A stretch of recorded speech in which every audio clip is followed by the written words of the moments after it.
Thank you so much. All right, so what is the first thing we're looking at right now? All right, so the team here is taking you deep behind enemy lines into the Soviet Union. You're in the Ural Mountains.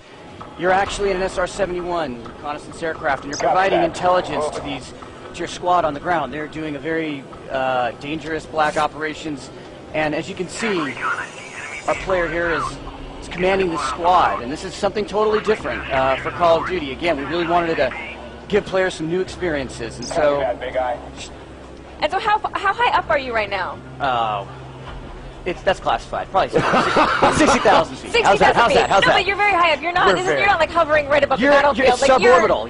You're actually. These guys had to don spacesuits. Right. You're suborbital at this point. Now, what this demonstrates, I think, immediately is, earlier in the show, we saw a helicopter just blowing the crap out of everything. You are going for very different tones, it looks like, from level to level. I mean, what's the level of variety that we can expect from Black Ops? That is, that's actually something we've been going for, level of variety. So, pacing in this, there's a setup here, obviously, completely different than the all-out action that you saw with Payback earlier. So we're doing the setup here, and you're controlling this squad, but then, in a couple of seconds, what we're going to do is we're going to bring you down. And you're going to be able to play right on the ground. And so some of the decisions now that you've made in controlling that squad, now you're going to have to reap the consequences of that. That's right, that's right. So as you saw, you were positioned here right before this Soviet Spetsnaz squad was coming right before you, and you've been placed safely as they approach. Now, are you playing as a series of different characters from level to level, or is it kind of like a Modern Warfare type where there's 2 or 3 characters and you revisit them? Now, there's going to be a couple primary characters. In this level, you're actually playing two different characters in the same level, right? You were piloting the reconnaissance aircraft, the SR-71, and now you're on the ground. And in this level, you're playing as Mason, or Hudson, and the last level you played as Mason. I have to say, I think Kevin commented on this. This game is amazing looking. I mean, this is definitely a step up from Modern Warfare 2. I mean, Snow, I think, is one of those kind of Rosetta Stones of showing like good graphical design. It's got to be perfectly shiny in some spots, and it's got to feel right under your feet. This is a testament. The environment's art team. And, okay, so lighting. The crossbow. Are you trying to have like really awesome weapons that are also sort of time appropriate from the Cold War era? Yeah, this is actually inspired by a couple things. One was when we talked to some of our SOG, they told us that people would actually choose the bow and arrow to go out with.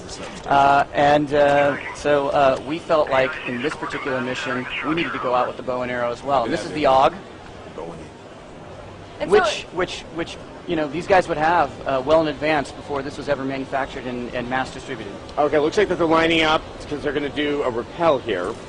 Yeah. And so, but you're going to have basically the standard weapon types that we're going to be used to. We're going to have a sniper rifle, and we're going to have a shotgun, and we're going to have a crossbow, like things like that. But what you don't expect is, these Black Operations unit, they could outfit themselves, and they would have modified weaponry and ammo. This is almost vertigo-inducing. I've seen this before, and I know something very awesome is about to happen, and I'm almost sitting here, sick with anticipation. So yeah, you know what? The rappel is an actual gameplay element. It's not just a press X event. There's tension in it. There's timing. Again, it's all about pacing. It's the setup. And what do you think that fans of the series are going to be most excited about? Obviously, this series has a lot of die-hard fans, and sometimes fans don't like change so much. But is there something that you guys think that they're really going to make the fans embrace change? I'll tell you in a second. All right. I don't want Watch this. Oh, you don't want to ruin it. Okay, let's see. And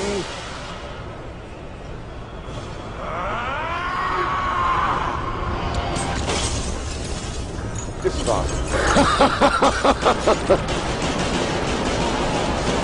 So this is what you think the fans of the series are going to be excited about. Is that what you're telling me? Yeah. Who doesn't want to do that? Absolutely. What clearly is that we're now looking at a level that's kind of, it's more action movie. I think what we saw before felt a little bit more towards the sort of realism of combat in a particular era. I mean, are you trying to kind of get a balance between the two in the game? Yeah, everything, really. Variety, pacing, cinematic elements, all that. Those are all key areas that we focus on, make our design decisions. It's definitely very, very impressive. Now, I mean, did you guys do research on potential operations that may have been happening during the Reagan and Nixon era? Yeah, we did extensive research throughout the era. We talked to the veterans, and I couldn't tell you if these missions really occurred or not. But what I can tell you is that they're inspired by. Yes, well, So you can talk to the veterans about like what types of missions maybe that they went on, and then you're going to be able to render that actually in the game. Absolutely. And Absolutely. it is an interesting era that I think gives you a lot of variety and stuff to play with. Exactly. It totally opened up the burst of creativity inside the studio. All these black operations, and we learned about them, the locales, the weaponry. So, yeah, you know, the crossbow here, you had the AUG. We got the shotgun, the fast shotgun. Let's get one more kill in. And boom. And the most important question, when are we going to get to play? Kilo 1 is approaching the objective. You're going to get to play on November 9th. November 9th. Yeah. Cannot wait. I want to see more of this, so you are more than welcome to visit us on the X-Play stage. Yes, Treyarch, you've done it. Thank you very much. All right. Thank you so very much. much. Give a round of applause. Thank you.